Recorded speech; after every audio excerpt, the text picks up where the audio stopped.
O termo computação em nuvem, ou só a nuvem, né?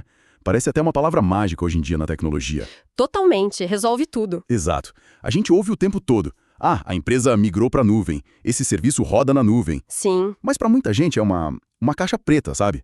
A gente sabe que funciona, que a Netflix vai entregar o filme, que o nosso e-mail chega, mas... Mas como o truque funciona, ninguém sabe direito. Exatamente. E o material que a gente separou para essa nossa análise hoje vai ajudar exatamente com isso. A ideia é abrir essa caixa preta, desvendar o que é a nuvem de verdade, de onde ela veio. E por que ela mudou tanto as regras do jogo. Isso.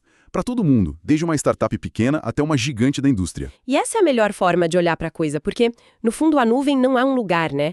É um modelo de operar, é uma mudança de mentalidade. Certo. O material que a gente tem aqui traz uma definição bem direta da AWS, que foi uma das pioneiras nisso. Eles definem como a entrega sob demanda de recursos de TI pela internet, com preços pré-pagos.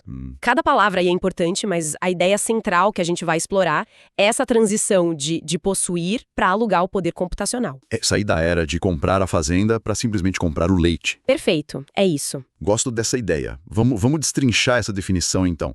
A analogia da eletricidade que o texto usa é genial. É a melhor que tem. Ninguém hoje pensa em construir uma usina de energia no quintal de casa para ligar a TV, né? A gente só Pluga na tomada. pluga na tomada, usa o quanto precisa e paga a conta. A computação virar um serviço assim, um utilitário. A ideia parece simples, mas as implicações são gigantescas. Como é que isso funciona na prática para uma empresa? Essa analogia é o coração do modelo pay-as-you-go. Pague pelo que usar. Antigamente, se uma equipe precisasse de um servidor novo, nossa, o processo era longo e caro. Tinha que comprar, né? Tinha que fazer um pedido de compra, esperar a aprovação, comprar o hardware, esperar a entrega, instalar. Meses, talvez. Semanas, com certeza. Às vezes, meses. Hoje, com a nuvem, você entra num painel online, clica, seleciona a configuração que precisa e em minutos tem um servidor virtual pronto. Em minutos. Em minutos. Usou por 1 hora para um teste? Você paga só por essa hora e depois desliga. O custo de entrada despenca. E isso muda o cenário competitivo de uma forma... O material destaca o caso das startups.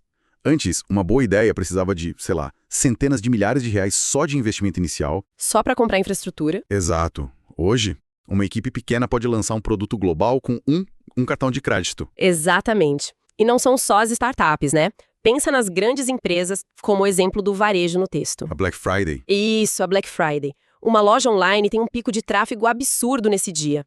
No modelo antigo, ela precisava comprar e manter servidores para aguentar o pior dia do ano. E no resto do ano. Nos outros 364 dias, 80% daquela capacidade ficava parada, ociosa, gerando custo de energia, de manutenção. Faz sentido. Com a nuvem, ela escala automaticamente para milhões de usuários na sexta-feira e na segunda volta ao normal, pagando só pelo pico que usou. Isso transforma a TI de um centro de custo pesado para um motor de agilidade. Mas esse modelo de pagar pelo que usa não pode ser uma faca de dois gumes? Eu já ouvi umas histórias de empresas que, sei lá, deixaram um serviço ligado por engano e receberam uma conta astronômica. Ah, sim. Essa é uma observação excelente e um ponto crucial. A flexibilidade da nuvem vem com uma responsabilidade.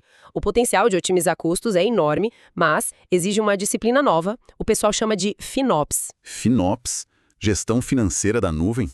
Isso, é preciso monitorar o uso de perto, configurar alertas de orçamento, ter uma arquitetura que desliga o que não está sendo usado. Então, a promessa de pagar menos é real, mas Não é automática. não é automática. Exige governança, senão a conta pode sim sair do controle. É a diferença entre deixar a torneira pingando e fechar bem depois de usar. Faz todo sentido, então...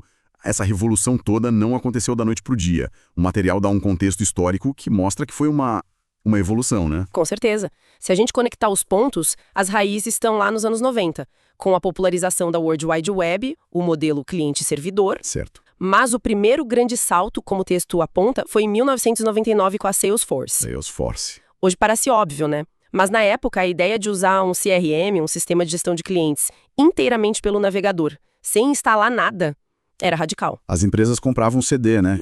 A caixinha. Exato. Compravam a caixinha com CD, licenças caríssimas, contratavam gente para instalar. A Salesforce chegou e disse: esquece tudo isso, paga uma assinatura mensal e acessa pela internet. Eles provaram que o modelo SaaS, software como serviço, era viável. E aí veio a virada de chave, um momento em que a coisa explodiu. a Amazon com a AWS. Exato, esse foi o divisor de águas. E o mais fascinante, e o texto dá a entender isso, é que a AWS não nasceu de um plano para vender infraestrutura para os outros. Nasceu com uma solução interna. Exatamente. Era para resolver os problemas de escala da própria Amazon.com. O site deles precisava de uma infraestrutura massiva, flexível. Eles construíram ferramentas internas tão boas para gerenciar isso que alguém teve a ideia brilhante. E se a gente alugasse essa nossa capacidade ociosa para outros desenvolvedores? Nossa, que interessante. Eles perceberam que a solução que criaram para si mesmos era um negócio por si só. É uma das maiores lições de comer a própria ração da história. Foi a primeira vez que qualquer pessoa podia alugar os blocos de construção da computação. Servidores, armazenagem, por hora. Democratizou o acesso, então. Totalmente. Essa história de bastidores é fantástica. Então, tá. Se uma empresa se convenceu e quer migrar, qual é o primeiro passo?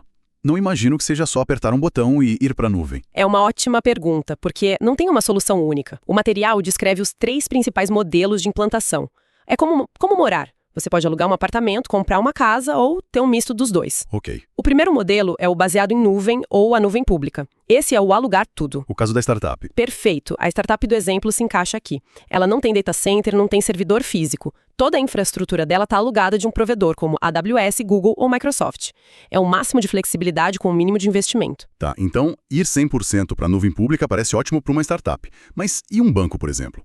Ele pode simplesmente colocar todos os dados dos clientes na nuvem da Amazon? Parece arriscado. Exatamente. E essa sua pergunta nos leva direto para o segundo modelo, o local ou a nuvem privada. É a casa própria. Certo. Nesse cenário, a organização mantém a infraestrutura dentro do seu próprio data center. Ela compra, ela gerencia o hardware. O que transforma isso numa nuvem, como o texto explica, é usar tecnologias de virtualização que imitam a agilidade da nuvem pública. Ah, entendi. O exemplo do hospital é perfeito. Ele precisa de controle total sobre os dados dos pacientes para cumprir as leis. Como a nuvem privada, ele tem a segurança do ambiente local com alguns benefícios de flexibilidade da nuvem. Certo. Então temos os dois extremos: alugar tudo ou ser dono de tudo. Imagino que a maioria das empresas grandes que já têm uma infraestrutura... Uma infraestrutura antiga, um legado. Isso. Elas acabam caindo em algum lugar no meio. E esse meio é o terceiro modelo, a nuvem híbrida, que é super comum. É a combinação dos dois mundos. A empresa mantém os sistemas mais críticos na sua nuvem privada, por segurança. Como o banco de dados de clientes, por exemplo. Exatamente. E, ao mesmo tempo, roda o site de e-commerce na nuvem pública para aproveitar a elasticidade, para escalar nas promoções. O texto dá o exemplo do varejista que mantém o estoque local, mas o site na nuvem. É o melhor dos dois mundos. Entendi. A escolha, então, depende muito do negócio, do legado, das regras do setor. Sem dúvida. É a abordagem mais pragmática para a maioria das empresas já estabelecidas. Ok. Já entendemos onde a nuvem pode estar. Agora vamos para o que se faz nela. O material fala daquela famosa sopa de letrinhas que todo mundo já ouviu. IaaS, PaaS e SaaS. Isso, são os modelos de serviço. Se os modelos de implantação são o onde, os modelos de serviço são o nível de controle que você tem. Pensa numa pirâmide. Ok. Na base, com o máximo de controle, a gente tem o IaaS, Infraestrutura como Serviço. IaaS. A analogia aqui é que você está alugando um data center virtual.